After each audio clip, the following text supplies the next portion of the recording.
Hello and welcome back to the BUCS Weekend Kickoff. A little bit different this week. We recorded our interview with Sam Astley, the head coach of the UWE Bullets, a couple of weeks ago now, but due to technical issues, we couldn't get the episode out.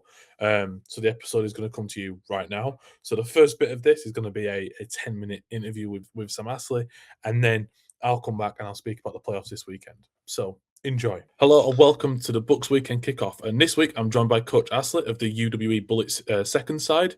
Coach, thanks for joining me. How are you doing?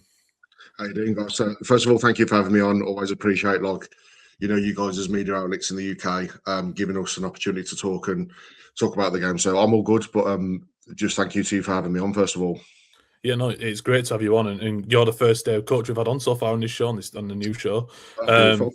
Exactly. So about yourself, for those who don't know, maybe talk about yourself a little bit and tell people who you are.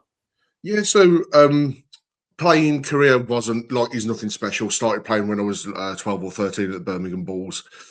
This would have been 2004, 2005, I want to say. And then nothing special, just went through the Bulls and youth and junior system. Then went to the University of Portsmouth with the Destroyers, where we won the Destroyers' first national championship in 2011. So that was really my first kind of taste of real Brit ball, winning the national championship under Russ Hewitt, who's someone that I really admire. He's one of my coaches now that I try and model myself off. And then came back to the Midlands after university, and the Samuel Steelers had obviously just started up, as we do many of these Midlands teams that break off from ruckuses and fights from other teams. So Samuel was a little bit closer for me in terms of where I'd moved to in the Midlands. So went down to the one of the first sessions and basically ended up staying there until I retired from there 3 years ago. Had some great times with the Steelers, obviously. Got them all the way from associate status all the way up to the disaster that was that Prem season after COVID. And then during this Prem season, obviously I got asked to, when the club was on its knees, I really got asked to be a player coach because there wasn't really anyone left.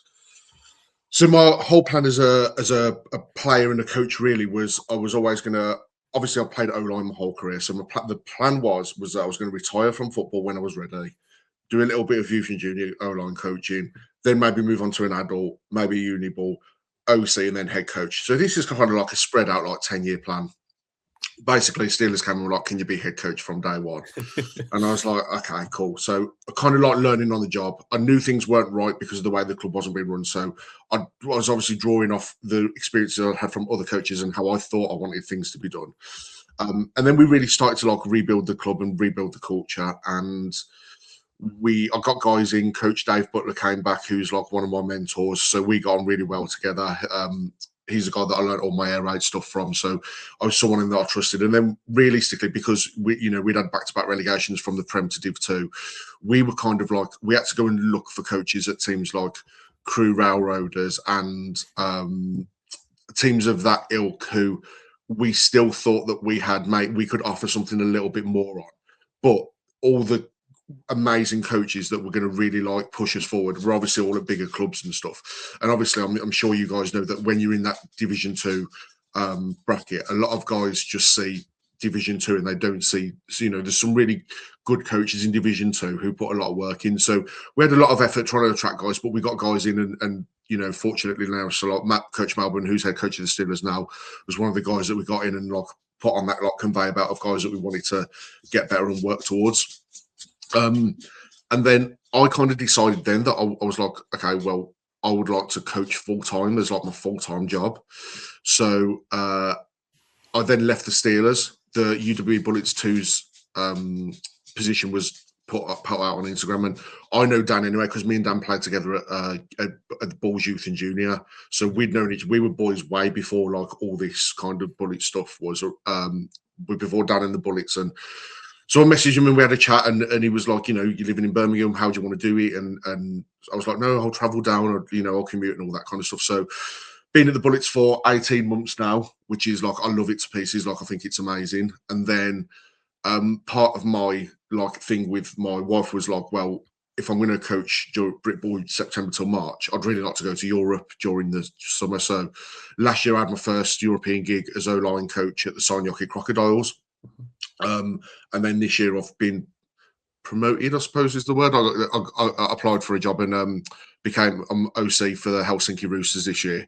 So again, like I'm at two massive organisations, one as a head coach, an OC at the UWE Bullets, and then OC at the Helsinki Roosters. So yeah, about 3 years ago, I decided I wanted to do it full time.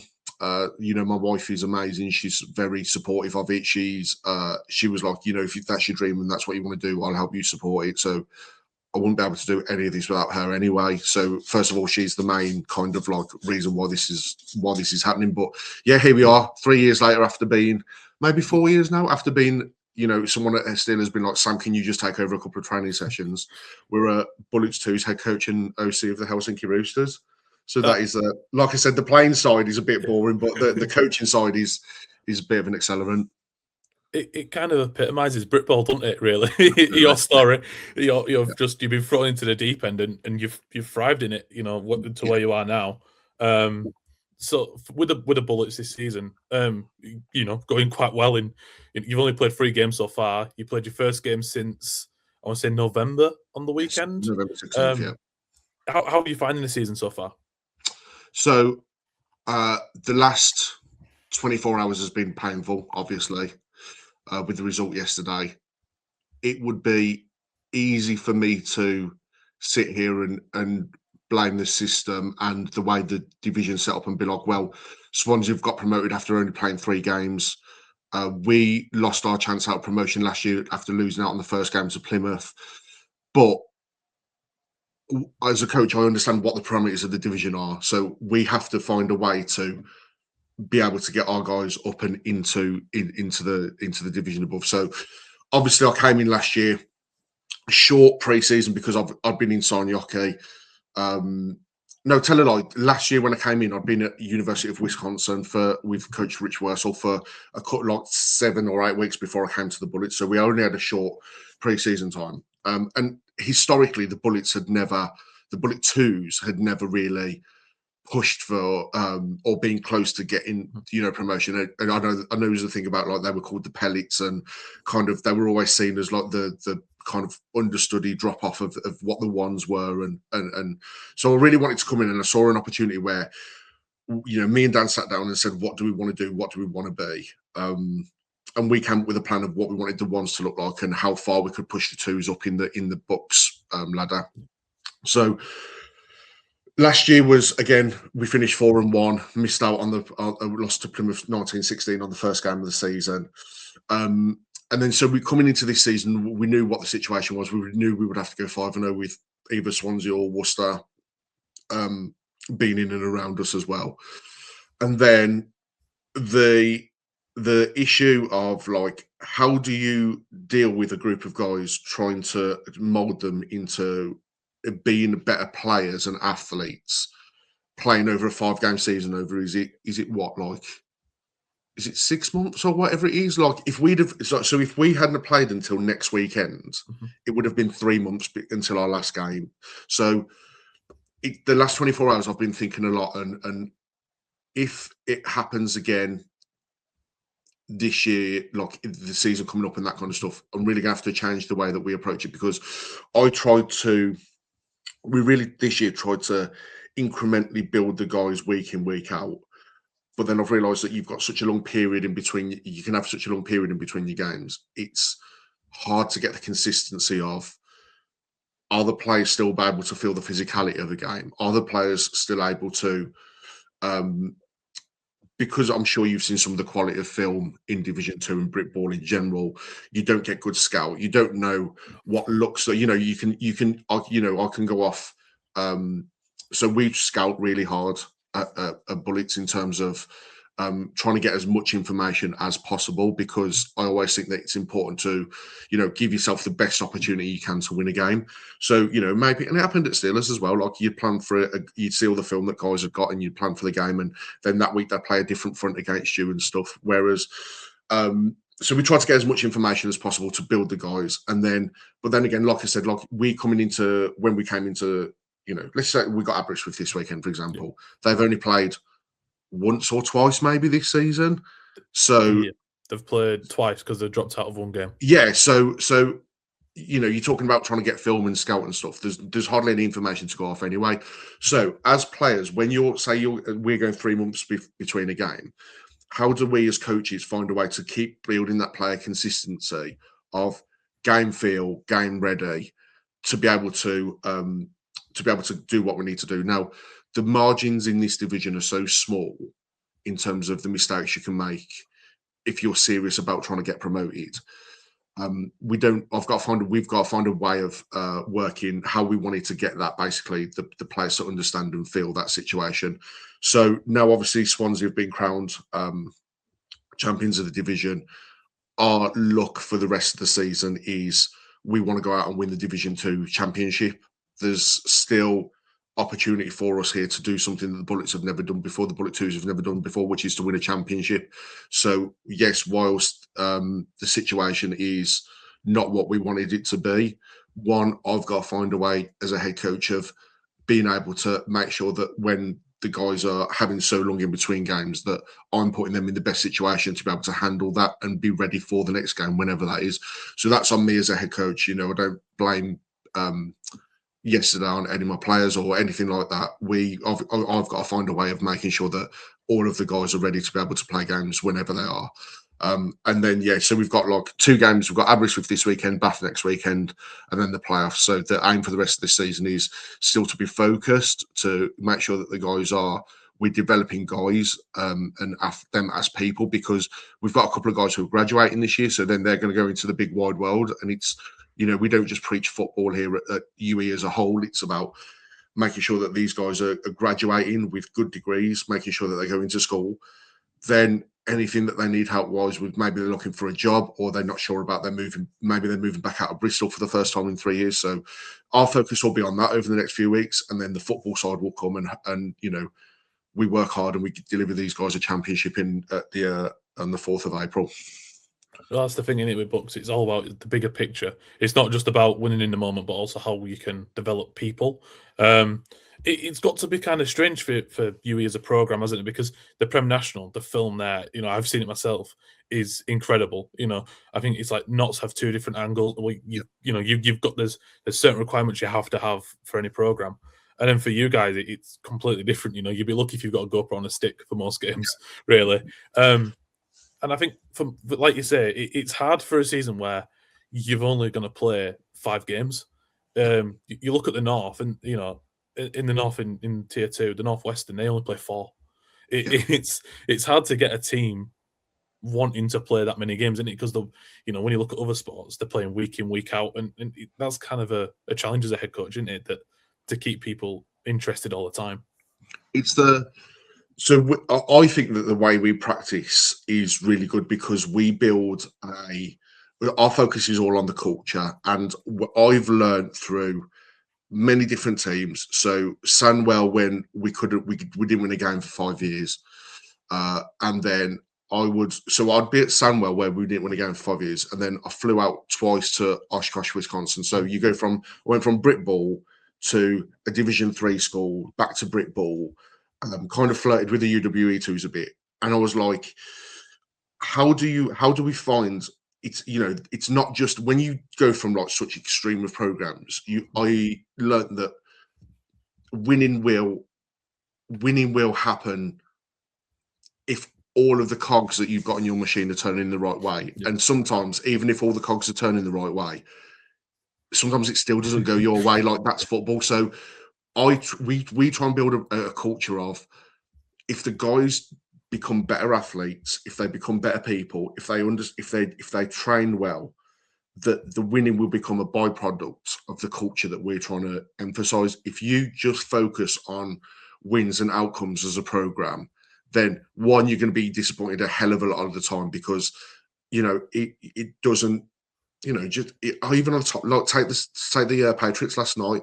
Like, their only goal is at that level is to win the Super Bowl, and if it doesn't happen, then 31 of 32 teams at the end of the year don't feel like they've accomplished their goal. So if you're in Brit Ball, and you're saying like, we have to do this, we have to win this, we have to do that.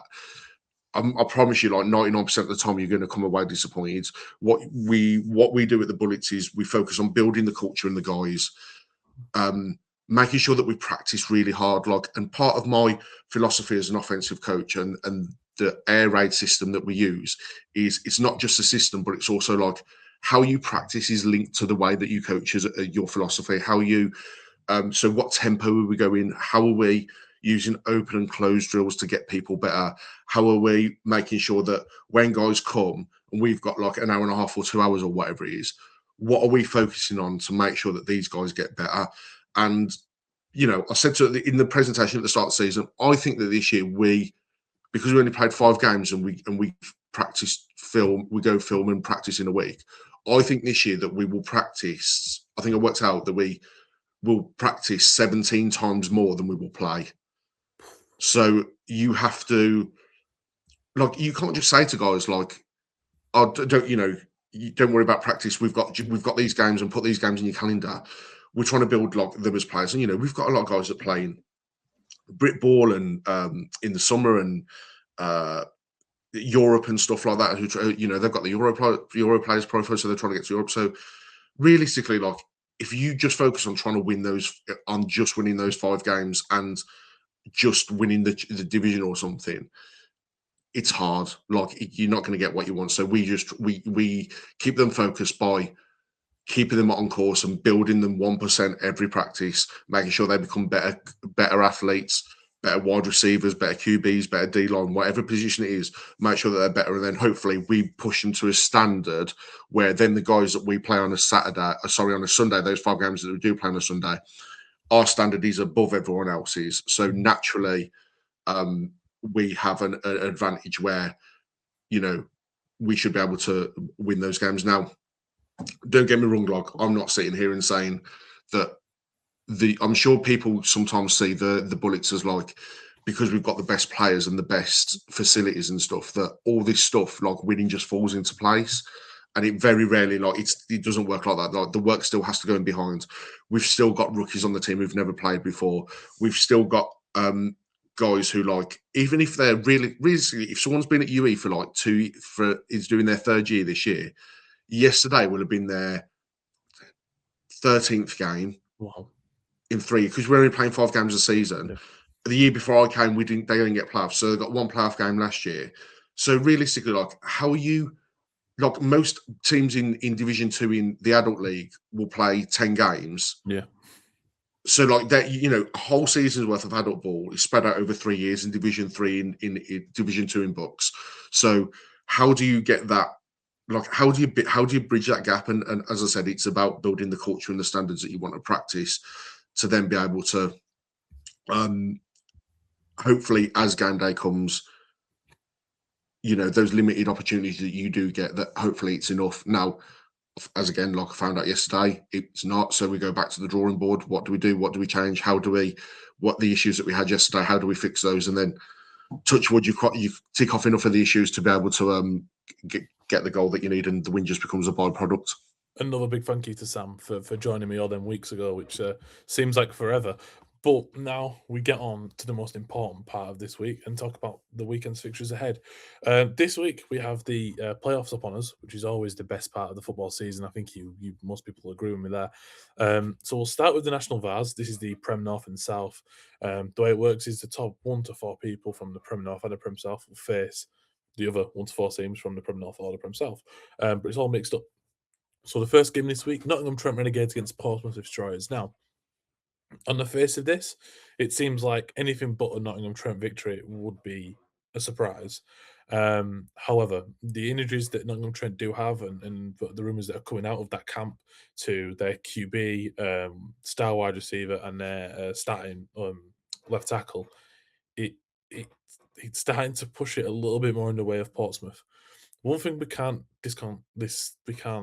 not talk about or not give mention to is the Nottingham Trent defense. Throughout the start of the season, they were incredible.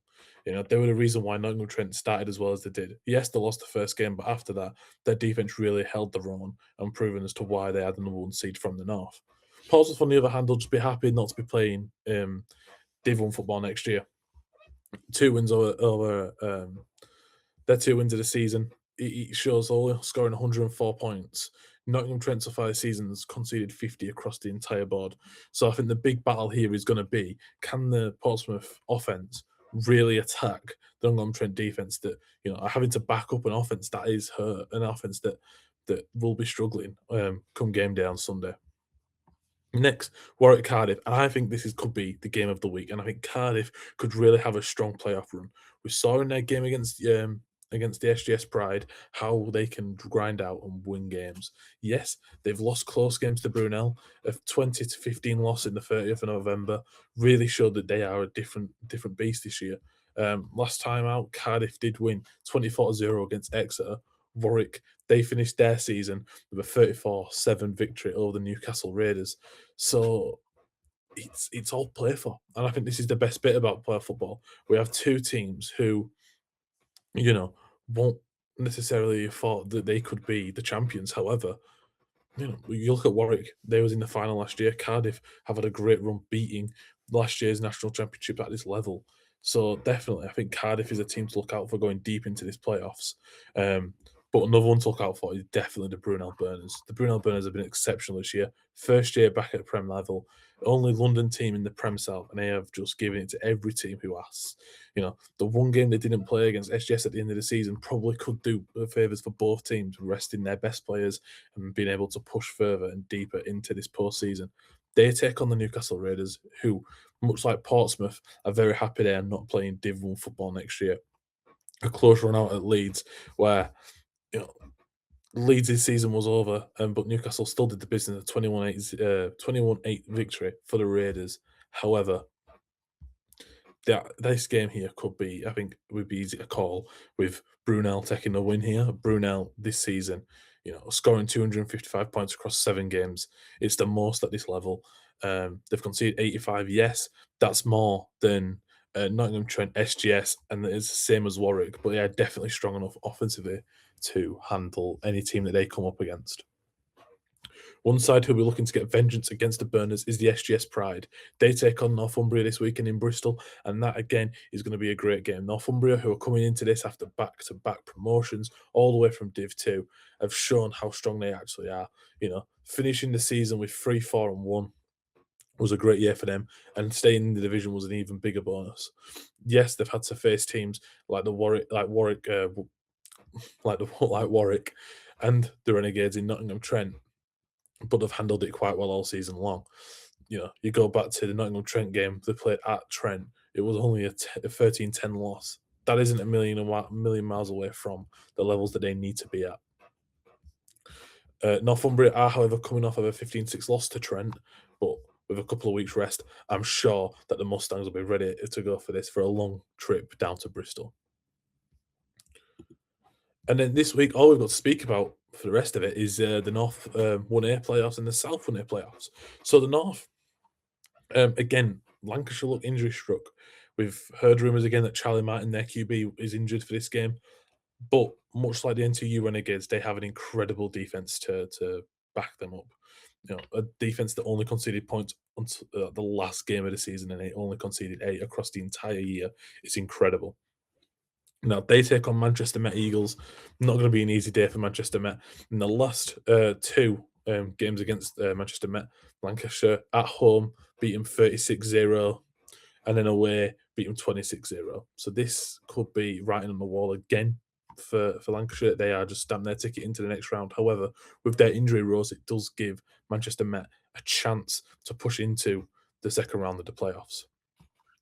Another 2 sides who will be looking to get into that second round, in that quarterfinals, is the Manchester Tyrants and Sheffield Hallam Warriors, which is going to be an incredible game.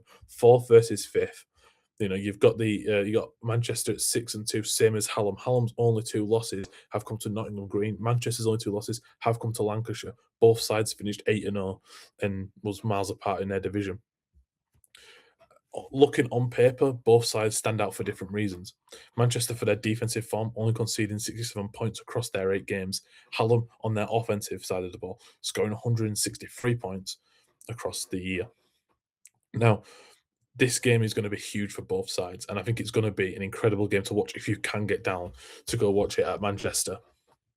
But definitely, this game here could punch your ticket into the North Final and into the Prem.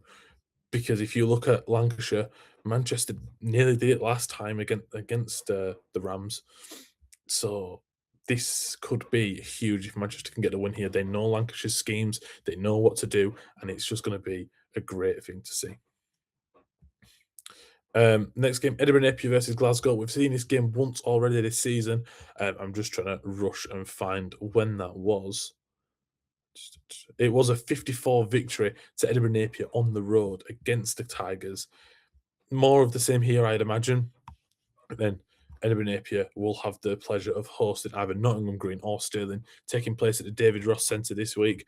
Nottingham Green, much unlike their gold counterparts, they are going for it this year. They see this as a route into the Prem North. Again, a side that's been dominant in their division this year and a side that really could push deep into the playoffs. And a Napier versus Green quarter final is going to be an incredible watch. Then we turn our attention south, and these games are just blockbuster. First of all, we have Hertfordshire versus Birmingham, a game that we've seen twice already this season. Hertfordshire getting the win. I'm just trying to find it. Hertfordshire getting a 35-0 victory last time out. But Birmingham have won this game as well, 15-14 in week 3 this year. So 1 win each. Who's going to decide it? Remember, we spoke to Max. Oh gosh, it seems like years ago now, but just a few weeks ago, and he was really excited and looking forward to the playoffs and the prospect of what that can bring. So definitely it's one that could go either way. Kent Oxford Brooks is another one like that. 4th versus 5th. Kent 5-1-1. Oxford Brooks 5-2.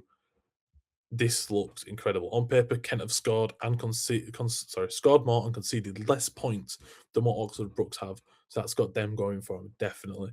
But Oxford Brooks, we saw them at the start of the year and how strong they can be up until they faced Hertfordshire with how good it could be. But they're coming off of a loss. That could spur them on to really take the game to Kent and really show what they're about. KCL host Brighton this week as well. A game that we've seen before. This game that KCL has come up on top of. Expect nothing less. But they'll be without their head coach who has joined Bournemouth, who are on their playoff push, we'll talk about in a second. But definitely losing their head coach could be big at the end for this game. But Brighton, they'll know what they're in for. They could also provide a shock, but don't be surprised if King College London come out on top with the win. And finally, the last game this week, only a short week, Bristol versus Bournemouth, a game we've seen twice, a game that Bournemouth won both times, but Bristol have the home advantage after finishing top of their division. Reminder, it's on points, not record, like the Adult League. Bournemouth are 8-0, the only 100% record in the South, but they're ranked 6th. And I think any team who has to play against them is going to hope that they don't have to. They've been incredible this year. They've got now the King College Children head coach as an assistant or as an advisory role. So that's going to be interesting to see how that plays out. But Bristol will know what they're in for. Bristol will know the fight that Bournemouth have and the players that they have and how they operate. So it's definitely going to be interesting watch to see if Bristol can overcome them 2 losses earlier on in the season to finally give it to the Bobcats and, really, really make their mark.